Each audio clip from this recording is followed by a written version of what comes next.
Halo sejawat farmasi dimanapun Anda berada, berjumpa kembali dengan saya Lukas Malvianto, Sarjana Farmasi Apoteker. Pada kesempatan kali ini kita akan membahas beberapa contoh soal disertai dengan jawabannya terkait dengan hitungan-hitungan dasar dalam pemberian obat injeksi. Jadi nanti akan dipelajari bagaimana menghitung laju baik dalam mililiter per jam atau laju infus dalam tetes per menit, kemudian hitungan dalam menyusun formula total parenteral nutrition, serta beberapa contoh hitungan dalam koreksi elektrolit. Baik, kita mulai saja. Nah, contoh soal yang pertama, kita akan mulai bagaimana mengkonversikan antara tetes per menit dengan mililiter kebutuhannya dalam tiap jam. Ada satu hal yang perlu kita ketahui di sini, yaitu kalau dinyatakan dalam mikroburet, maka 1 ml sama dengan 60 tetes. Apabila kita menggunakan makroburet, maka 1 ml setara dengan 20 tetes. Berikut adalah soalnya, hitung kebutuhan cairan obat apabila diresepkan 10 TPM dengan mikroburet dan jika diresepkan 15 TPM dengan makroburet. Nah, untuk menjawabnya, kita mesti ingat tadi 1 mili untuk mikroburet sama dengan 60 tetes. Maka apabila diresepkan 10 tetes per menit, kita harus menghitung kebutuhannya dalam sehari, yaitu tetes per menit kita rubah dalam per jam dan dikonversikan kembali dalam satu hari. Menit dikonversikan dalam jam berarti dikali dengan 60 dan satu hari ada 24 jam maka dikalikan lagi 24. Jadi kita dapatkan 10 dikali 60 dikali 24 dibagi 60 tetes. Maka kebutuhan dalam sehari adalah 240 mili.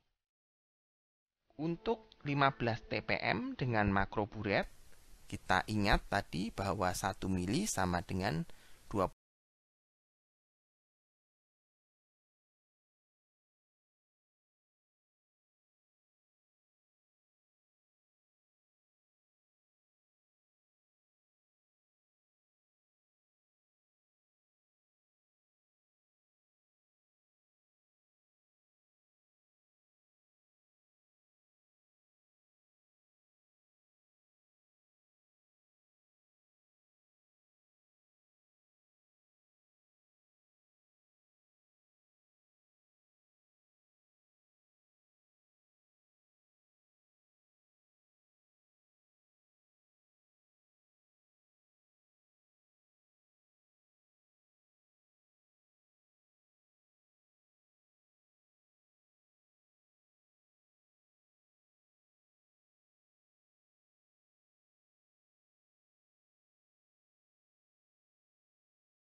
Bubivakain 50 mili. Cara pembuatannya adalah diambil larutan bubivakain epidural 0,5% sebanyak 12,5 mili, diencerkan dalam NS sampai dengan 50 mili. Contoh soal berikutnya adalah menggunakan pengenceran dan laju pemberian menggunakan siring pump. Contoh soalnya adalah Tuan X dengan berat badan 60 kg diberikan dobutamin dengan dosis 5 mikrogram per kilogram per menit. Sediaan dobutamin yang ada adalah 250 mg per 5 mili. Bagaimana cara penyiapan obatnya dan berapa mili per jam laju obat yang diberikan menggunakan siring pump. Nah, cara pengerjaannya adalah dosis kita cari dahulu dengan dosis 5 mikrogram per kilogram per menit. Maka kita dapatkan dengan berat badan 60 kg, kita dapatkan dosisnya adalah 18.000 mikrogram per jam. Nah, kita samakan dulu satuannya karena dosisnya dalam mikrogram dan sediaannya dalam miligram, maka kita rubah dahulu 250 mg per 5 mili itu sama dengan adalah 250.000 mikrogram per 5 mili. Apabila kita encerkan menjadi 50 mili, maka kita dapatkan sediaan dengan konsentrasi 250.000 mikrogram per 50 mili atau sama dengan 5.000 mikrogram per mili. Laju siring pumpnya bisa kita ketahui dengan cara membagi dosis dengan konsentrasi. 18.000 mikrogram per jam kita bagi dengan 5.000 mikrogram per mili, kita dapatkan dosisnya adalah 3,6 mili per jam. Nah, apabila tadi kita melihat contoh pemberian dobutamin dan dopamin menggunakan siring pump, contoh berikutnya kita akan memberikan pengenceran tetapi lajur pemberiannya adalah infus. Contoh adalah Tuan X dengan berat badan 44 kg diresepkan heparin 18 unit per kilogram per jam di drip dalam 500 mili NaCl 0,9% harus habis dalam 24 jam. Diketahui sediaan heparin 1 mili adalah 5.000 unit. Bagaimana cara pembuatannya dan berapa tetes per menit laju pemberian obat tersebut?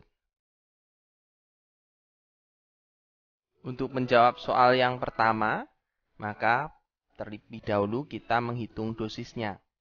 Dosisnya sama dengan 18 unit per kilogram per jam. Kita kalikan dengan berat badannya 44 kg dan diberikan selama 24 jam. Jadi kita dapatkan kebutuhan heparinnya adalah 19.008 unit. Heparin yang kita ambil adalah 19.000 tersebut, kita bagi dengan 5.000 unit per mili. Kita dapatkan 3,8 mili heparin. Cara pembuatannya, diambil heparin sebanyak 3,8 mili, kemudian kita ambil satu pelabot NaCl 0,9% 500 mili, kita buang sebanyak volume heparin yang akan dimasukkan yaitu 3,8 mili. Kemudian kita masukkan 3,8 mili heparin dalam pelabot dan kita tutup dengan parafilm. Nah, bagaimana cara menentukan laju infusnya? Yaitu 500 mili cairan yang sudah dibuat harus habis dalam 24 jam. Artinya 500 mili per 24 jam. Kita dapatkan 20,83 mili per jam. kita konversikan menjadi tetes per menit. Ya, kita ingat kembali di awal pertemuan kita adalah 1 mili sama dengan 20 tetes. Jadi 20 mili kita kalikan dengan 20 tetes dan kita bagi 60 karena kita mengkonversikan jam menjadi per menit. Kita dapatkan 20,83 kali 20 dibagi 60, hasilnya adalah 6,9 TPM atau kita bisa bulatkan menjadi 7 TPM. Berikutnya adalah contoh pembuatan dari TPN atau Total Parenteral Nutrition. Ini sebuah kasus seorang pasien anak laki-laki dengan berat badan 30 kg didiagnosa luka bakar dan akan diberikan TPN. Kebutuhan cairan pasien tersebut adalah 150 ml per hari dengan kalori didapat dari dextrose sebanyak 187,5 gram. Dokter menghendaki TPN diberikan mengandung elektrolit natrium 3 mili ekivalen per kilogram berat badan per hari dan kalium 2 mili ekivalen per kilogram berat badan per hari. Tentukan formula TPN yang akan diberikan dengan catatan satu pelabot maksimal berisi 500 mili. Sedangkan mili ekivalensi dari NaCl 3% adalah 0,5 dan KCl 7,46% adalah 1 mg. Nah, untuk menjawabnya, mula-mula kita harus tentukan dahulu volume natrium dan kalium yang akan kita tambahkan di infus. Ya, jadi dosis kebutuhan natriumnya kita gunakan NaCl 3% ya, adalah 3 mg per kilogram berat badan per hari. Kita kalikan berat badan 30 kg, kita dapatkan adalah 90 mg per hari dalam 1500 mili cairan. Nah, kalau kita rubah ke dalam per pelabotnya atau 500 mili, kita dapatkan adalah 30 mg per pelabot. Karena NS 3% tadi adalah setengah mg, maka yang kita ambil adalah 30 dibagi 0,5. Kita dapatkan 60 mili dalam satu pelabot. Nah, untuk kaliumnya ya, dosisnya 2 mg per kilogram berat badan per hari. Kita kalikan berat badan, kebutuhannya adalah 60 mg per hari dalam 1500 mili cairan. Kalau per pelabotnya kita bagi 3, kita dapatkan 20 mg dalam tiap pelabot. Nah, karena kalium atau KCl 7,46% ini adalah 1 mili sama dengan 1 mg, maka kita butuhkan adalah 20 mili dalam tiap pelabotnya. Langkah berikutnya adalah kita menentukan konsentrasi dextrose yang harus dibuat. Dalam soal dikehendaki dalam 1500 mili cairan mengandung 187,5 gram dextrose. Artinya dalam tiap 500 mili atau satu pelabot mengandung 62,5 gram dextrose. Atau kalau kita nyatakan dalam prosentase berat per volume, ya, konsentrasi dextrose-nya dalam 500 mili cairan adalah 62,5 gram dibagi 500 mili atau setara dengan 12,5% dextrose. Nah, yang dikehendaki tadi adalah dextrose 12,5% 500 mili. Sedangkan volumenya sudah dikurangi dengan penambahan natrium dan kalium. Jadi volume dextrose-nya adalah sisa dari 500 mili dikurangi volume natrium plus volume kalium. Jadi 500 mili dikurangi 60 mili dan 20 mili. Kita dapatkan volume dextrose-nya kita hanya mempunyai 420 mili saja. Nah, karena sisa volume dextrose hanya 420 mili, tentunya kita harus membuat konsentrasi yang lebih pekat daripada 12,5%. Caranya bagaimana? Kita menghitung dengan prinsip pengenceran. Ya, kita ingat V1C1 sama dengan V2C2. Kita inginkan punya 500 mili 12,5% dextrose. Sekarang volume yang kita punya hanya 420 mili. Jadi konsentrasi dextrose yang harus kita buat C2-nya adalah 14,88%.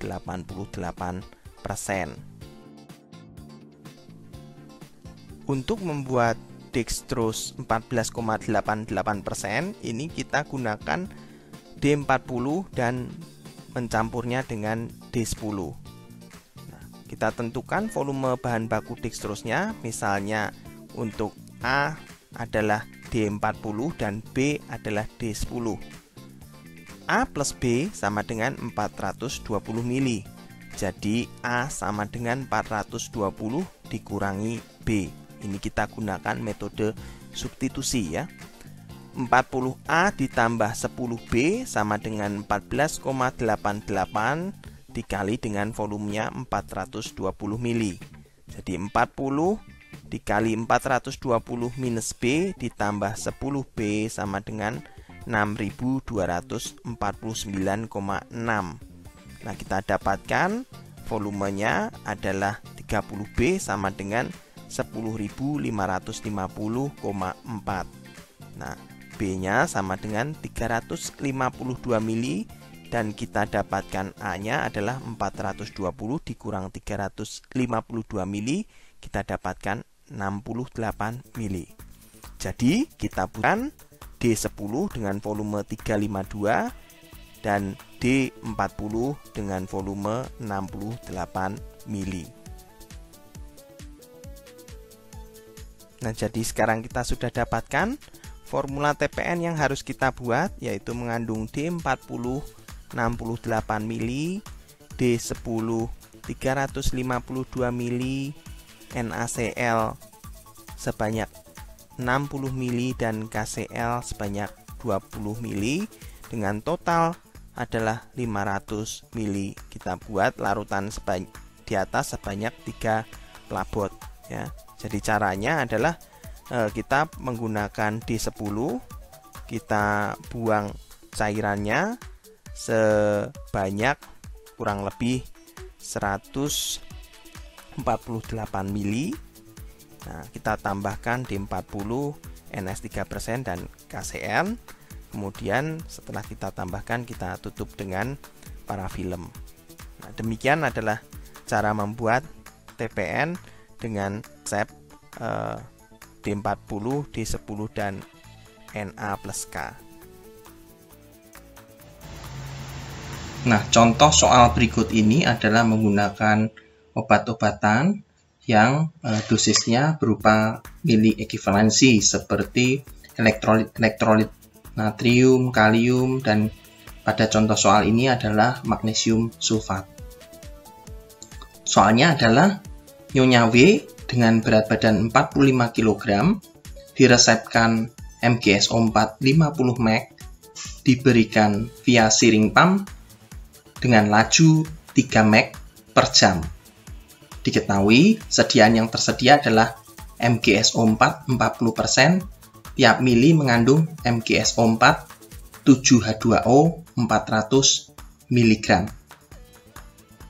Bagaimana cara pembuatannya dan berapa mili per jam laju pemberian obatnya?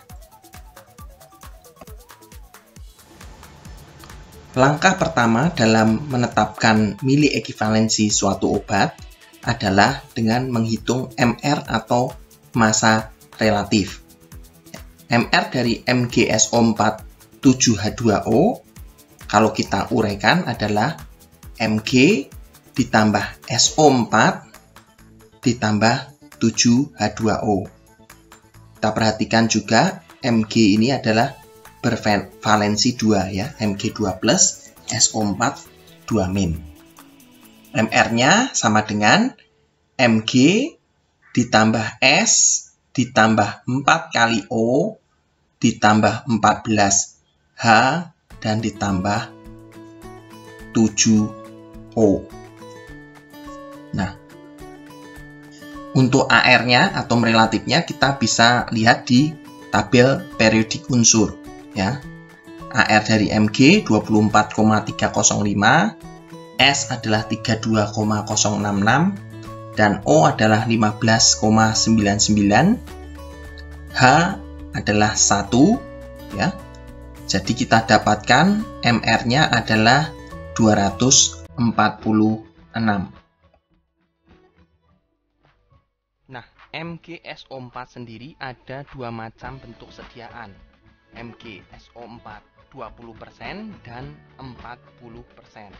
Saat ini kita menggunakan MgSO4 40% dengan volume 25 mili.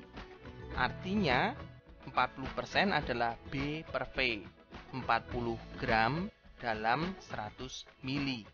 Jadi kita dapatkan adalah 0,4 gram tiap milinya. Kalau kita rubah dalam miligram, 400 miligram per mili.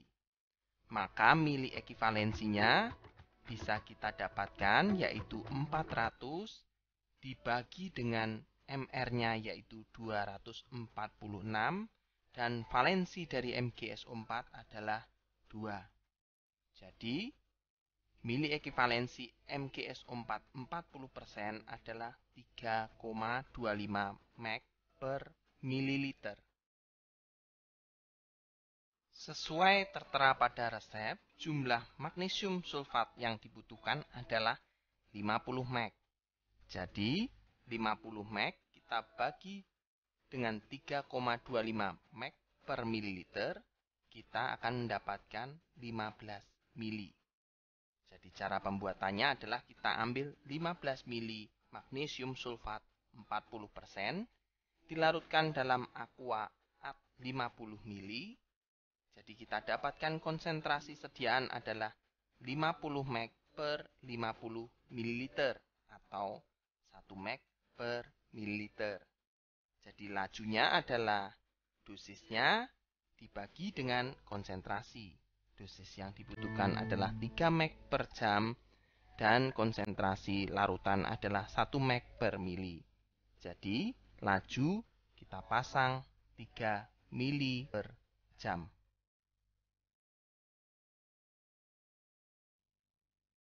Contoh soal berikutnya adalah pengenceran bertingkat. Ini digunakan apabila dosis yang dibutuhkan sangat kecil, sehingga kita memerlukan 2 kali pengenceran. Contoh soal, seorang pasien bayi Nyonya S dengan usia 1 hari, berat badan 1,2 kg akan diberikan insulin. Dosis insulin yang dikehendaki adalah 0,01 international unit per kilogram berat badan per jam, dan insulin akan diberikan selama 12 jam.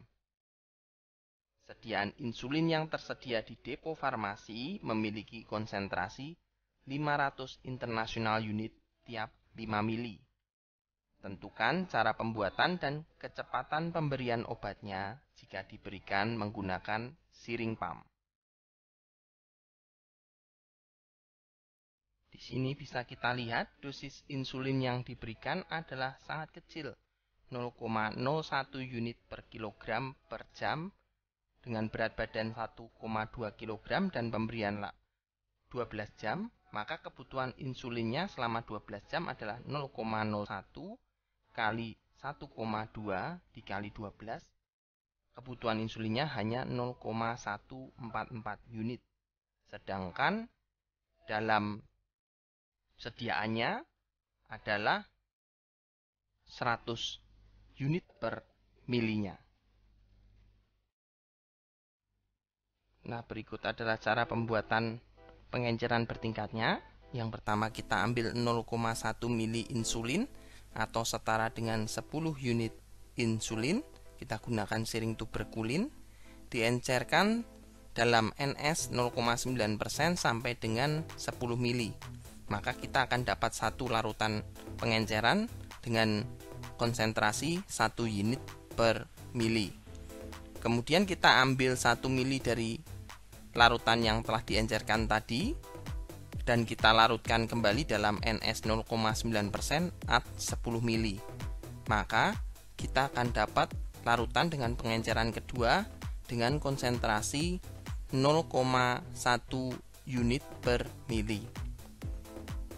Kita ambil dari larutan yang telah diencerkan tersebut sebanyak 1,44 mili dan diencerkan dengan NS 0,9% at 24 mili dan lajunya kita atur dengan siring pump 2 mili per jam.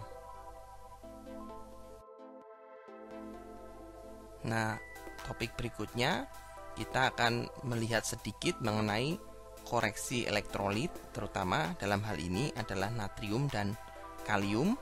Natrium nanti kita terbagi menjadi dua, yaitu pada kasus hipernatremia dan hiponatremia. Mari kita mulai. Nah, berikut adalah contoh koreksi elektrolit pada kasus hipernatremia. Ada laki-laki dewasa dengan berat badan 70 kg dan kadar natrium plasmanya adalah 160 mg per liter. Nah, normal total body waternya adalah 0,5 kita kalikan dengan 70 yaitu 35 liter.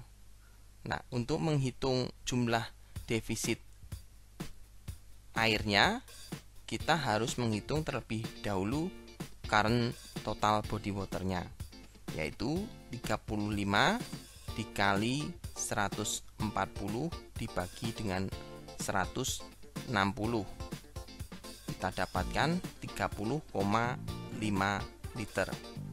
Jadi defisit airnya adalah 35 dikurangi 30,5, kita dapatkan adalah 4,5 liter.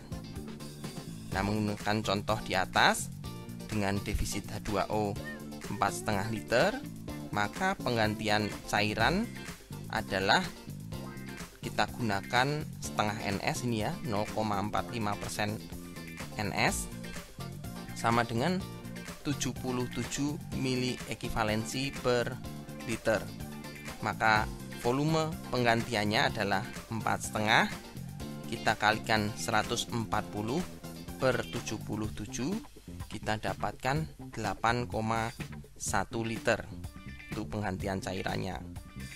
Waktu yang diperlukan untuk menurunkan natrium plasma ke 140 mg per liter dengan laju 0,5 mg per liter per jam adalah ya, awalnya kondisi hipernatreminya adalah 160, kita kurangin dengan targetnya 140 dibagi 0,5, jadi kita dapatkan 40 jam dan laju infus dari setengah NS nya adalah 8,1 liter per 40 jam, jadi kita dapatkan adalah 200 mili per jam. Nah, pada kasus hiponatremia ada dua hal pokok yang harus kita perhatikan. Yang pertama adalah pada kasus kronik, pemberian natrium tidak boleh melebihi 0,5 mg per liter per jam atau setara dengan 10-12 mg per liter dalam 24 jam. Tetapi pada kasus akut, koreksi cepat bisa dilakukan dengan pemberian natrium cepat 4-6 mg per liter dalam 1-2 jam pertama. Kemudian dilakukan pemantauan sampai tercapai target final yaitu 120 mg per liter. Kalau sudah tercapai maka koreksi cepatnya harus dihentikan. Nah, berikut adalah perhitungan laju infusnya. Kita lakukan koreksi elektrolit untuk kasus hiponatremia menggunakan NS 3%. Ya, laju infusnya adalah kenaikan natrium yang diinginkan dikali berat badan pasien dalam kilogram.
Yang sudah diberikan.